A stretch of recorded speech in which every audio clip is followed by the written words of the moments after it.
na hindi nyo nakilala kung sino ang tunay na pumatay kay Mrs. Joy Santos. Tama po ba? At sa dalawang dahilan. Una, malayo kayo sa pinangyarihan ng krimen. At pangalawa, nalaglag ang salamin ninyo kaya hindi kayo makakita ng malinaw at hindi kayo sigurado at kung nakita nyo kung sino man ang tunay na killer. Tama po? Opo, tama naman po. Ngayon, paano nyo rin masasabi na hindi si Carolina Astor ang pumatay kay Mrs. Joy Santos? Kasi nga po nakita ko po siyang tumawid papunta po sa ibang direksyon.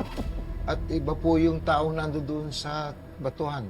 Paano kayo nakakasiguro? Kayo na rin ang nagsabi na malayo kayo doon sa pinangyarihan ng krimen, di ba? At nalaglag pa yung salamin ninyo kaya hindi kayo makakita ng malinaw. At ngayon, paano kayo makakasiguro na si Lorena ang dumaan na malapit sa inyo, nag-brown out pa nung oras na nangyari ang krimen?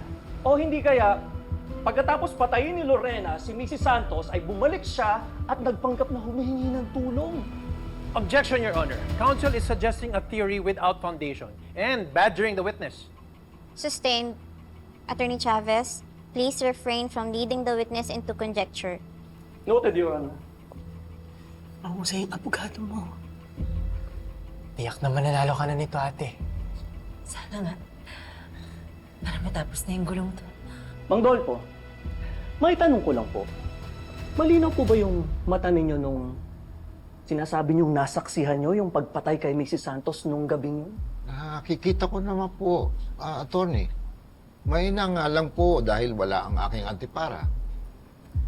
Your Honor, we respectfully move to mark and move into evidence Exhibit B.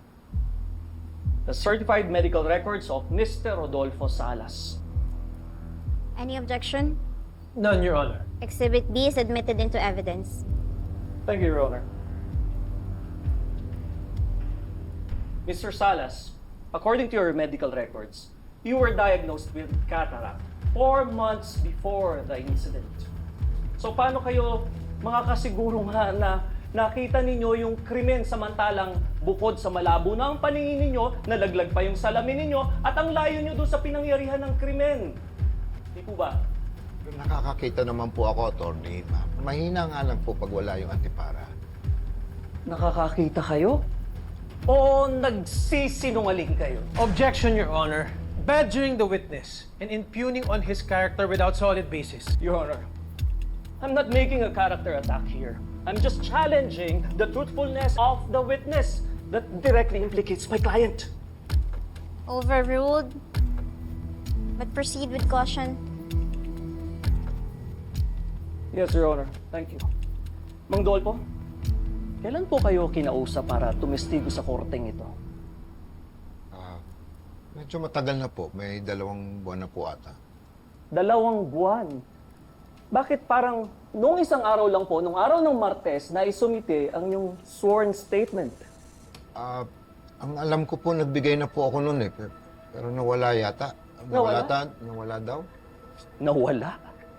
Parang kayo lang din ho, ano? Matanong ko nga ho, bakit ngayon nga lang ho kayo tumestigo?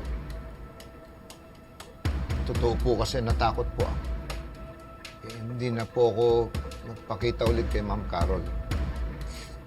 Hanggang minsan nakita ko siya sa TV. Nakonsensya